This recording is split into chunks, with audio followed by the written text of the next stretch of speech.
जय श्री राम भक्तों, आपका हमारे चैनल में हार्दिक स्वागत है। पूर्णिमा के व्रत की विधि क्या है, पूर्णिमा के व्रत को कैसे किया जाता है, क्या नियम है, कैसे करना चाहिए और किस को करना चाहिए, व्रत करने का विधान क्या है और कितने व्रत पूर्णिमा के करने चाहिए, संपूर्ण जानकारी आपको इसी वीडियो में प्राप्त हो जाएगी। और आपसे निवेदन है कि हमारे चैनल को लाइक व सब्सक्राइब करना न भूलें।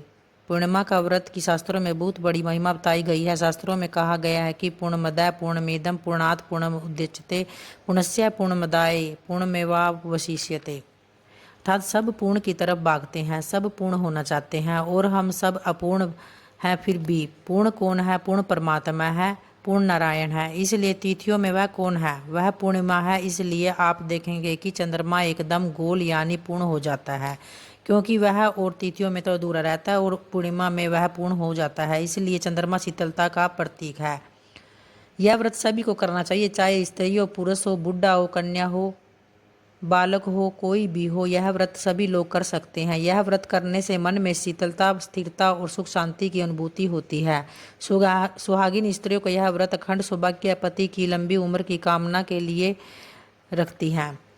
घर में सुख समृद्धि के लिए यह व्रत करना चाहिए। मानसिक कष्टों के निवारण के लिए यह व्रत करना चाहिए। यह व्रत कैसे करना चाहिए, आइए जानिए। जिस दिन पूर्णिमा हो उस दिन सुबह स्नान आदि से निवृत्त होकर शिव पार्वती की पूजा करनी चाहिए और उसी दिन भगवान लक्ष्मी नारायण की पूजा करनी चाहिए और घर में सत्यनारायण भगवान की कथा जरूर सुननी चाहिए। भगवान विष्णु शालिग्राम का पूजा अर्चन वंदन करना चाहिए और शास्त्रों में इसको निर्जल व्रत करने को कहा गया है। यदि आप कर सकते हो तो और भी अच्छा है, और निर्जल नहीं कर सकते हो तो जल पी के भी आप यह व्रत कर सकते हो। रात को जब चंद्रमा पूर्ण उदित हो जाए तो चंद्रमा को अर्घ देकर धूप दीप नैवेद्य, एक लोटे में दूध गंगा जल डालकर चंद्रमा को अर्पण कर उनकी आरती उतारे और इस मंत्र को बोले, ओम सोम सोमाय नमः।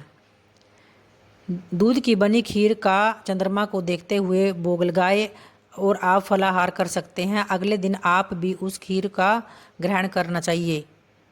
हमें 32 पूर्णिमा व्रत करने चाहिए और अगर करना चाहे तो और भी करने चाहिए, अन्यथा इसका उद्यापन करना चाहिए। अगर जीवन पर्यंत करना चाहे तो आपकी इच्छा पर निर्भर है। इसलिए यह व्रत बहुत सुखदायी फलदायी होता है। तो ये थी भक्तों हमारी पूर्णिमा की व्रत विधि।